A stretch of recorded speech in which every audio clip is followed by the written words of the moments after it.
Avqust ayında Azərbaycandakı sosial şəbəkələrin bütün lentləri yeni kadrlarla doldu.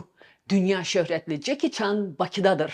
Hollywood bir daha bizim küçələrimizi çəkiliş meydançasına çevirdi və vətəndaşlar onunla şəkil çəkdirə bilməkdən ötürü rəsmən yarışa girdilər. Bu gözəl hadisədir, amma gəlin özümüzə səmimi və ağrılı bir sual verək. Dünya ulduzlarının kino çəkməyə gəldiyi bir ölkədə necə olur ki, bizim öz kinomuz 10 illiklər ərzində öz yolunu tapmır və sistem böhranı içərisində çabalayır? Nə üçün 125 illik kino tarixinə, beynəlxalq hitlərə malik bir millət bugün müasir kino sənayesinin formulunu axtarır? Bəs biz beynəlxalq kino bazarında hardayıq?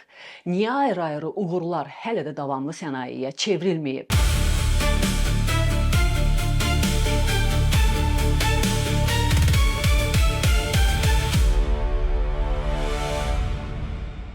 Salam. Bugün biz Hollywood'un Bakı sevgisini, milli kinomuzun qızıl əsrini, kino istehsalının sərt iqtisadiyyatını və rəqəmsal eranın çağırışlarını eyni masaya qoyuruq. Bir çox ölkədə kino 10 illiklər sonra idxal olunmuş mədəniyyət sayılır. Azərbaycan üçün isə bu həqiqətdir. Biz kinoya onu yarandığı anda daxil olmuşuq. Lumière qardaşları tarixdə ilk dəfə bir filmi 1895-ci ildə Parisdə nümayiş etdirdilər. Ondan cəmi 3 il sonra 1898-ci ildə isə Aleksandr Mişon artıq Bakı neftini lentə alır.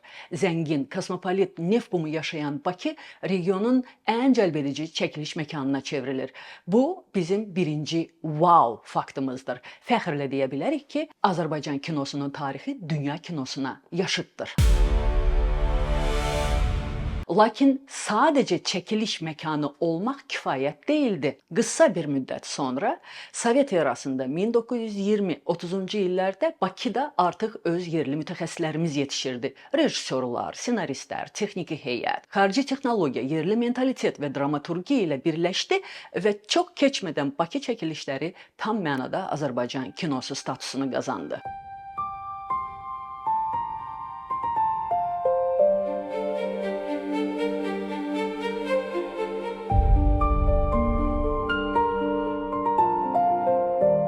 İkinci Dünya müharibəsi illəri haqqında bir mif var.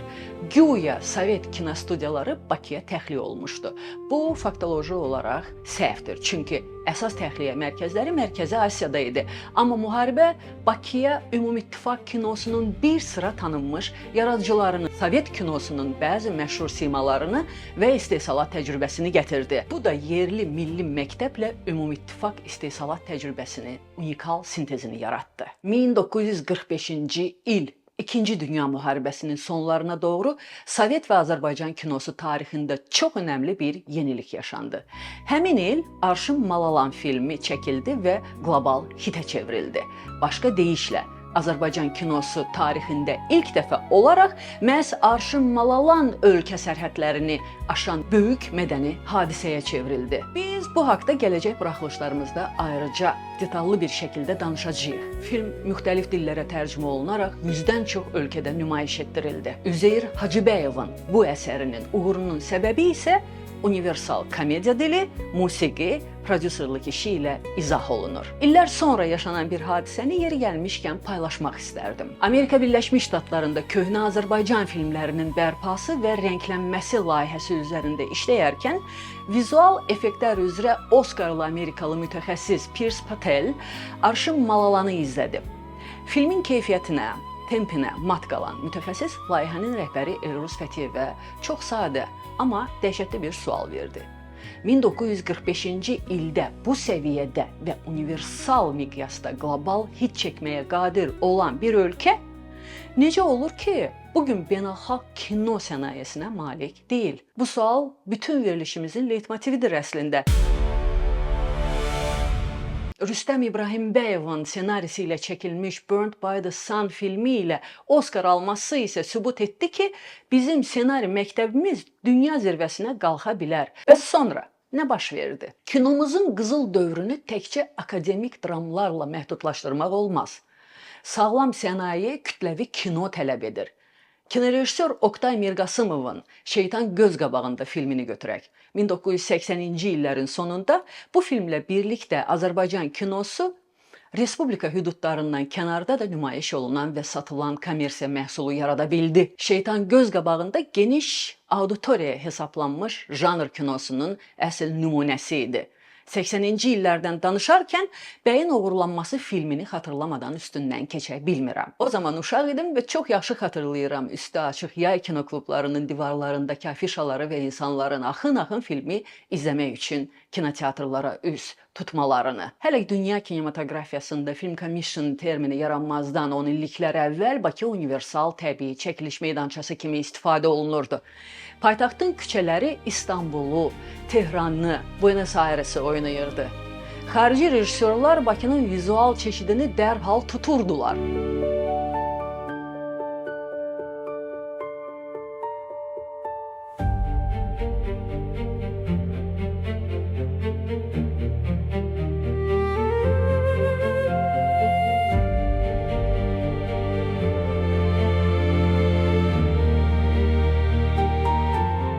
Kino turizmi deyə bir anlayışı əsas alsaq, bunların içərisində ən populyar olanını siz hamınız çox yaxşı tanıyırsınız. Brilliant Əl filmidir. İçəri şəhərdəki o məşhur səhnənin çəkildiyi yerdə şəkil çəkdirən və çort pabiri hashtagı ilə paylaşım edən köhnə Sovet kinosu izləyərək böyümüş onlarla insanı görmək üzdə təbəssüm və xoş ovqat yaradır. Və bunu deyərkən illər əvvəl regionlarda etdiyimiz çəkilişlər zamanı yerli cəmaatın fəxrlə filan kinonun filan səhnəsinin çəkildiyi yer buraydı deyib qürurla təqdim etmələrini də çox yaxşı xatırlayıram. Madəm Bakının cazibəli çəkiliş meydançası və kinogenik olmasından söz açıldı, o zaman agent nömrə 007 James Bond'un Bakı macərasına da mütləq toxunmalıyıq. 1999-cu ildə Pierce Brosnan'ın James Bond obrazını canlandırdığı 3-cü film, Bond franşizasının isə 19-cu filmi idi.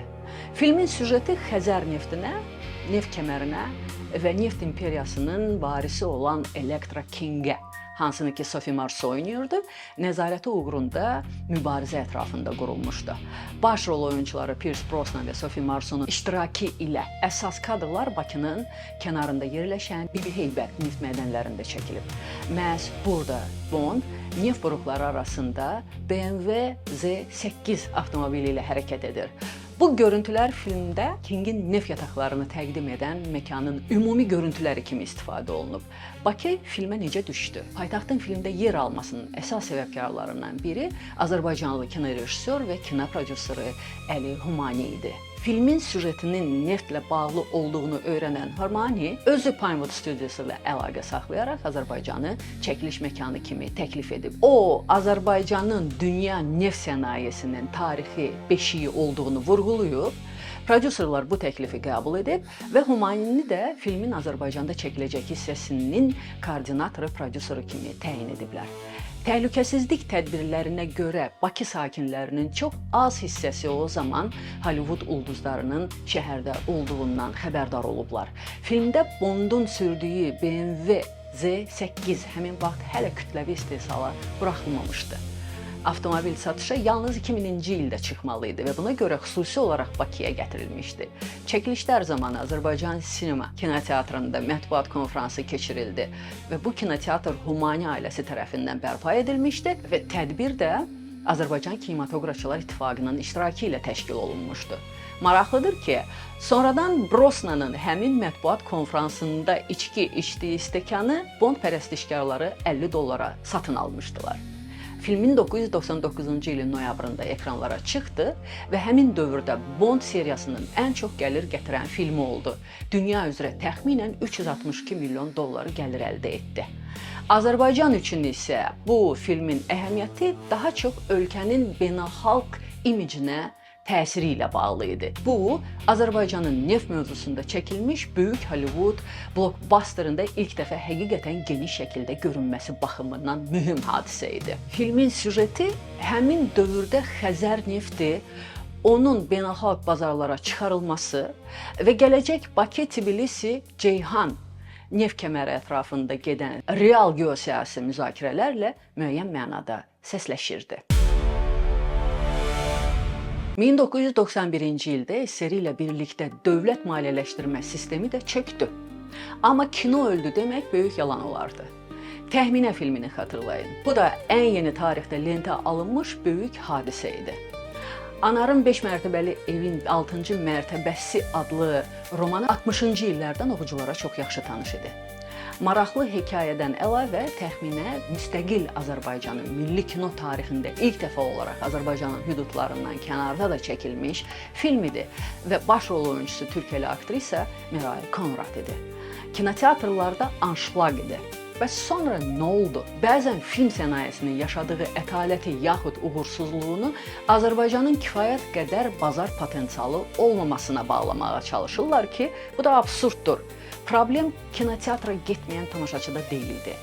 Müntəzəm istehsalat sisteminin dağılmasında idi. 2000-ci illərdə kommersiya komediyaları dönəmi başladı. Məhəllə, Xoxan və s. kimi filmlər çəkildi. Zəncir bərpa olundu kimi göründü. Bəs nə üçün bu bum böyük sənayeyə çevrilmədi? Yenə eyni sual. Nə üçün Türkiyə kütləvi kinodan qlobal sənaye yaratdığı halda biz yerimizdə saydıq? Niyə bu gəlir növbəti daha ambisiyalı filmin development mərhələsinə çevrilmədi? Ucuz komediya çəkmək kino sənayesinin zəifliyi deyil. Əgər tamaşaçı bilet alırsa, bu artıq bazarın mövcudluğunun sübutudur. Problem həmin bazarın növbəti mərhələyə keçə bilməməsidir. Bu mövzunun üzərində düşünərkən özümə sual etdim. Son illərdə şəxsən mən hansı Azərbaycan filmini izləmişəm? Bunu da çox düşünməmə gərək qalmadı. 3 hissəli pərdə filmi. Doğrusu, sosial şəbəkələrdə film haqqında gedən söhbətlər, qalmaqallı çıxışlar sayəsində maraq yarandı və izlədim deyə bilərəm. Gənc rejissor Emin Quliyevin filmi ərsəyə gətirərkən qarşılaşdığı maliyyə problemləri diqqətimi çəkdi. Film çəkilərkən niyə özəl sektor şirkətləri sponsor qismində iştirak etmirlər? Beynimi qurcalayan suallardan biri də budur. Pərdədən savayı ağlıma bir şey gəlməsə də, Azərbaycan Respublikası Kino Agentliyi deyə bir qurumun yarandığı gündən film istehsalatında yüksəliş var deyirlər.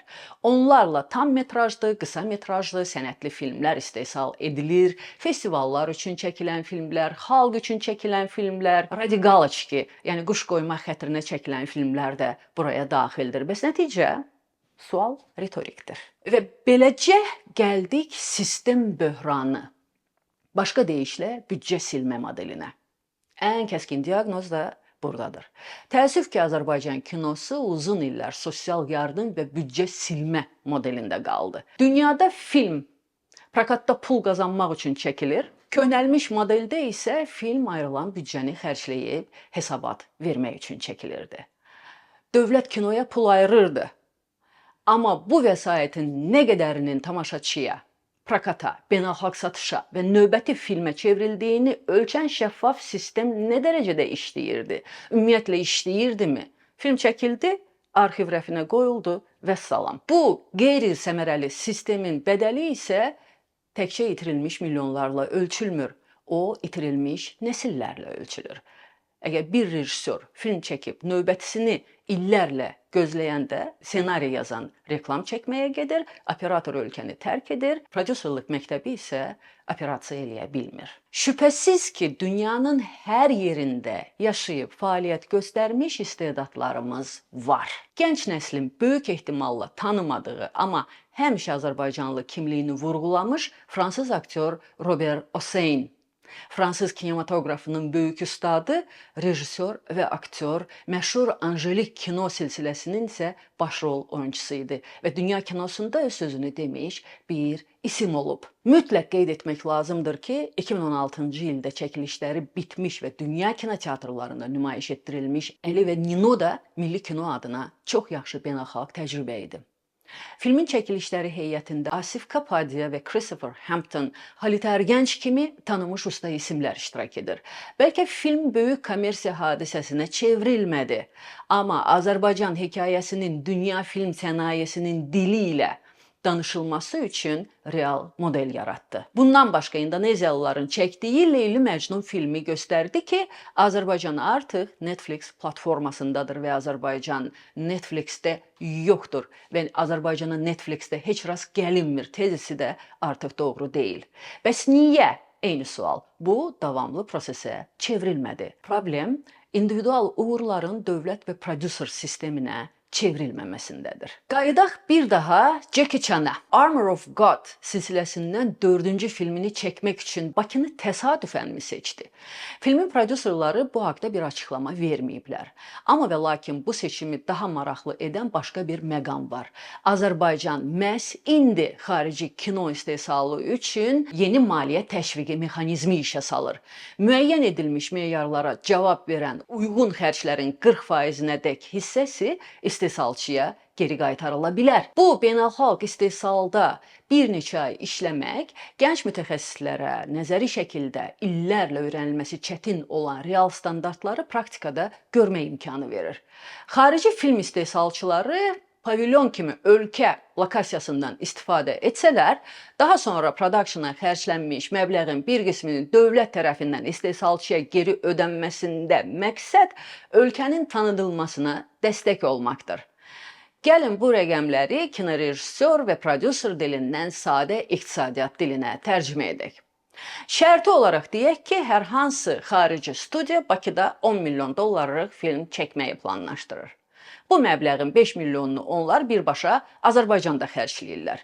İstehsalat başa çatdıqdan sonra dövlət xərclənən 5 milyondan tam 40%-ni, 2 milyon dollar nəqd pulu geriyə qaytarır. Bu nə verir? Ən vacibi knowledge transfer deyilən hadisədir, yəni bilik transferi. Müqayisə üçün regional rəqabətə baxaq. Gürcüstan maksimum 25% təklif edir. Azərbaycanın tətbiq etdiyi 40%lik güzəşt həddi bölgədə cəlbedici maliyyə maqnitidir.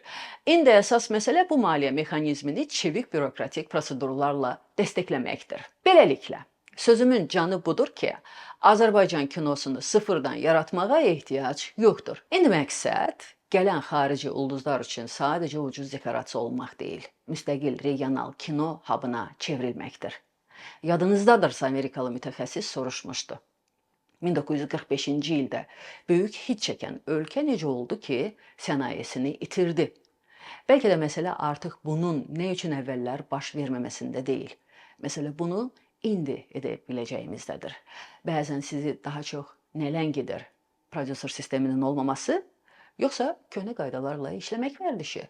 Sözümüzün əvvəlində Jackie Chan'ın Bakıya gəlişini şəhərin böyük bir hadisəsi kimi gördük. Böyük beynəlxalq çəkiliş yalnız məşhur aktyorlarla şəhər sakinlərinin şəkil çəkdirməsi deyil. Bu, yerli komanda üçün iş, yeni istehsalat standartları, beynəlxalq əlaqələr və növbəti layihəyə açılan qapıdır. Azərbaycan 125 ildən artıq kino tarixi olan istedadını, auditoriyasını və beynəlxalq marağını dəfələrlə sübut etmiş, amma ayrı-ayrı uğurları davamlı sənayeyə çevirməkdə çətinlik çəkmiş bir ölkədir. Bəlkə də indi əsas sual niyə bunu əvvəl edə bilməməyimizdə deyil. Əsas sual budur. Jackie Chan kimi layihələrdən, yeni maliyyə mexanizmlərindən və beynəlxalq təcrübədən istifadə edib bunu indi edə bilərikmi? Daha əvvəl bacarmadıq, amma indi bacarmaq üçün şans var. Siz necə düşünürsünüz? Fikirləriniz maraqlıdır. Bizə yazın. Yazın, oxuyaq, birlikdə düşünək. Hələlik.